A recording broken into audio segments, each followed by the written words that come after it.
bonita pelo professor Moisés, ela tem aquela virtude de ser amiga. É uma pessoa que, graças a Deus que eu sou amigo, não gostaria de ter ela contra mim. Se é que vocês me entendem. Obrigado a todos.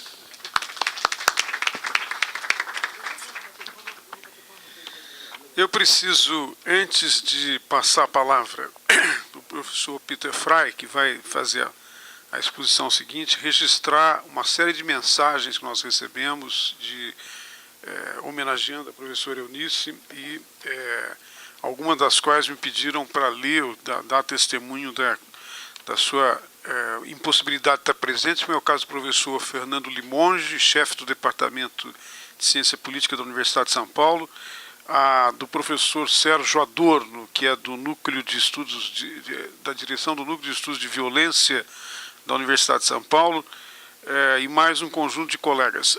A professora Maria Hermínia Tavares de Almeida, que é diretora do Instituto de Relações Internacionais da Universidade de São Paulo, me pede para ler uma breve notícia que ela mandou. Uma viagem ao exterior me impede de estar presente à justa e oportuna homenagem à professora Eunice Ribeiro Duran. Tenho certeza de que os participantes dessa sessão lembrarão a importância da professora Eunice para o desenvolvimento dos estudos de antropologia urbana no país, assim como para o conhecimento sobre o nosso ensino superior. Não vou chover no molhado. Aqui eu gostaria de lembrar a sua importância como professora. Meu primeiro contato com a professora Eunice foi traumático e inesquecível. Em 1966, ela era responsável pelo curso de Antropologia Cultural, acho que se chamava assim, no segundo semestre da graduação de Ciências Sociais. Lembro de vê-la entrando em sala para a sua primeira aula, magrinha e agitada, fumando desbragadamente. Começava dizendo para uma plateia de alunos fascinados com o marxismo que a origem da família, da propriedade privada e do Estado, de Engels, era uma coleção de besteiras para logo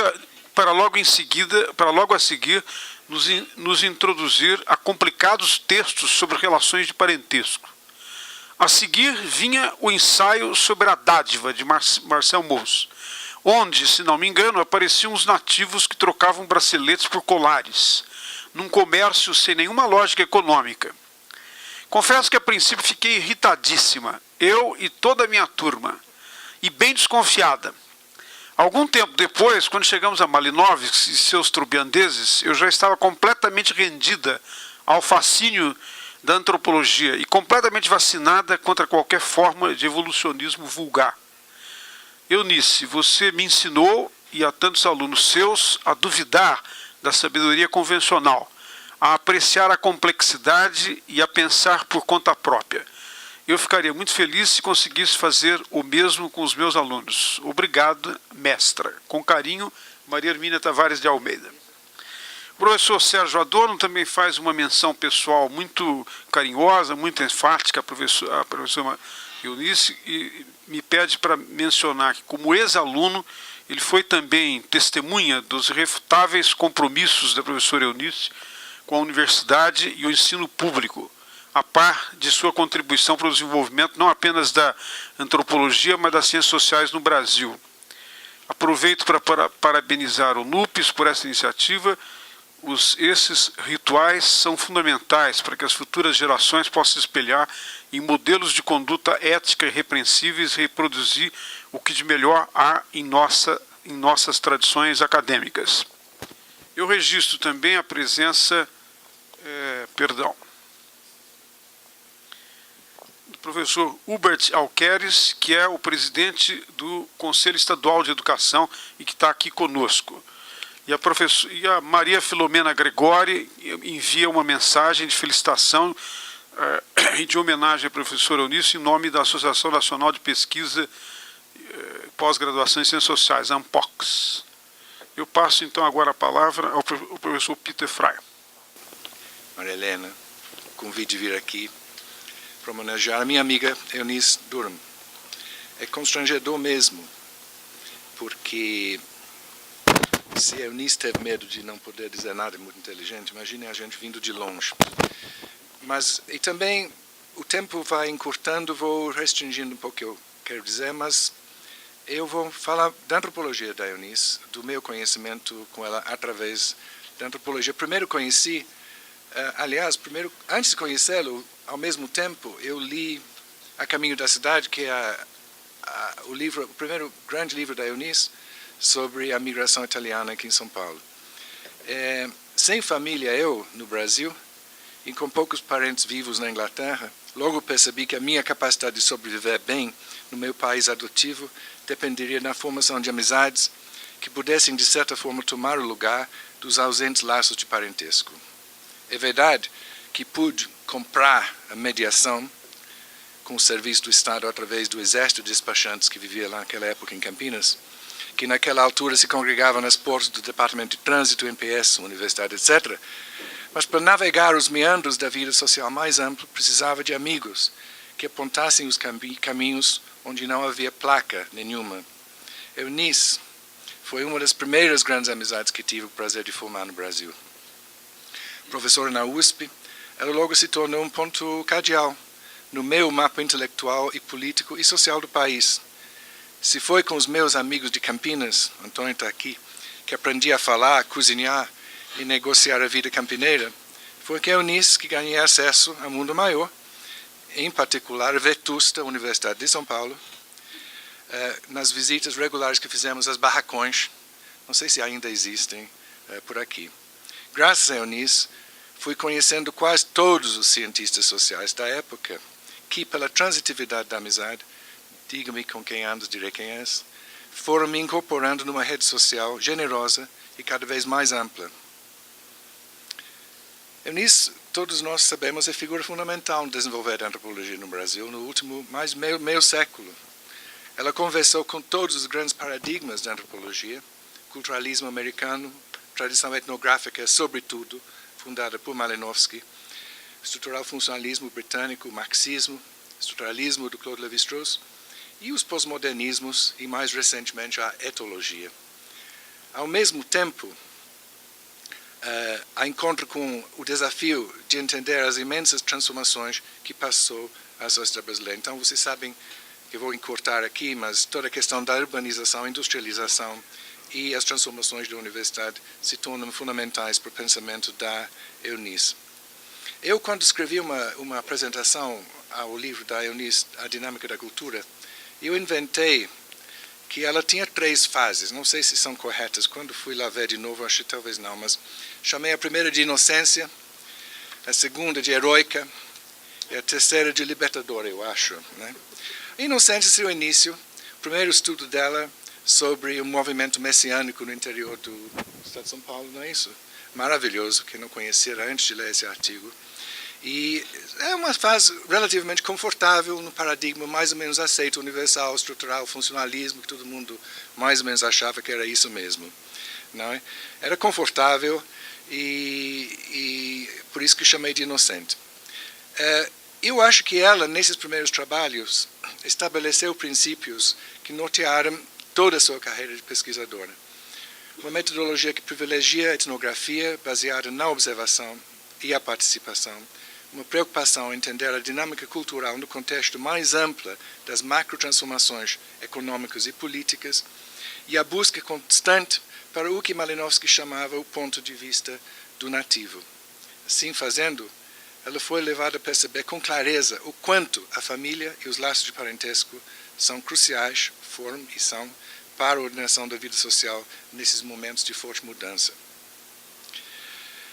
Eu poderia ter chamado a segunda fase heroica de resistência, mas chamei de heroica porque é caracterizada por uma coragem intelectual e política notáveis e porque, no embate, no encontro com o marxismo, efetivamente eu acho que Eunice e a sua companheira Ruth Cardoso produziram a antropologia que hoje conhecemos. Foi nessa fase que eu conheci, quando cheguei aos barracões, depois de chegar em Campinas em 1970. Eunice, como nós, lembrando, isso na década de 70, Antônio e eu sofremos muito nas mãos dos economistas, sobretudo. que nos acusaram de sermos mercadores de uma ciência pequena burguesa, porque nos interessávamos por questões como família, por exemplo, e pesquisa qualitativa. Eunice e Ruth parece que tiveram o mesmo problema em São Paulo, e todos nós éramos assaltados por um autosserianismo rampante na época, onde nós certamente éramos um grau muito reduzido de abstração teórica, coitados. E a própria Eunice, falando sobre esse período, diz que, do ponto de vista dos sociólogos e cientistas políticos à sua volta, ela era vista como uma instituição retrógrada, a antropologia retrógrada, condenada a ser destruída na sociedade socialista. Perdão, está falando da família. Era vista como uma instituição retrógrada, condenada a ser destruída na sociedade socialista, inteiramente irrelevante do ponto de vista teórico. As forças transformadoras da sociedade residiam no operariado, na constituição de uma consciência de classe, na organização sindical. Nesse período, Eunice organiza uma mesa redonda na SPPC em Brasília, foi há poucos talvez, né? Chama-se A Dinâmica Cultural na Sociedade Moderna. E eu fui convidado para participar dessa mesa redonda e produzi um artigo que eu escrevi em inglês, chama-se Feijoada and Soul Food, que Eunice and Soul Food, que Eunice generosissimamente traduziu e foi publicado, e talvez, se não tivesse saído esse artigo, eu não estava aqui falando convosco. Eu acho que teve um efeito de popularização da minha pequena antropologia na época, e que, porque nós dois estávamos interessados na época e até hoje, exatamente na dinâmica da cultura em relação à política. No caso da feijoada, evidentemente, era a questão das relações entre pessoas de cores distintas. Bom, mas é nesse período também que Eunice, com a sua persistente gosto pelo Bronislaw Malinowski, faz a sua livre docência logo em seguida sobre Malinowski, publica o seu livro. Eu acho que você também foi responsável pelo livro da Malinowski junto com Florestan, aquele livro de ensaios do Malinowski. E não sei se você editou Argonautas, mas enfim, saiu na mesma época mais ou menos. Eu editei os ensaios do Malinowski. Os ensaios, mas Argonautas não, né? A tradução. Os Argonautas também fiz. Então, da Abril. Tu traduziu, então. Desculpe, não sei. Pronto, está dentro. Quer dizer que essa paixão para Malinowski estava presente nessa época. Então você pode imaginar, então, por um lado Althusser, por outro lado Malinowski. E era uma coisa muito... Não, era uma tensão muito produtiva, se diria hoje em dia. Então eu acho que foi isso que fez a Eunice o que ela chegou a ser, foi sempre, né? A outra coisa que ela fez nessa fase heroica foi de investigar junto com a Ruth os movimentos sociais e a construção da cidadania. E orientou várias teses, participou. E ela ela tem uma reflexão genial sobre os movimentos, e eu penso que ela distingue claramente entre o ponto de vista da ciência política, que sempre olha de fora, e o ponto de vista da antropologia, que procura entender os movimentos por dentro, através da observação participante. E ela vai dizer, não é? De um lado, eles criam um espaço restrito onde é possível a vivência de igualdade, são os movimentos, permitindo a representação da utopia e elaboram os direitos que definem uma nova cidadania. Mas, por outro lado, restringem a experiência democrática à prática da democracia direta nos pequenos grupos, eles próprios. Como não desenvolvem mecanismos para reconhecer posições divergentes, deslegitimam a negociação e podem resvalar para mecanismos autoritários de imposição de um consenso que deve ser obtido a qualquer custo como única base legítima de atuação coletiva. Eu acho que essas palavras são fantásticas, não dizem respeito apenas aos movimentos sociais, esses, e são de fato proféticos, algumas pessoas vão dizer, olhando para o curso desses vários movimentos da década de 70 para cá.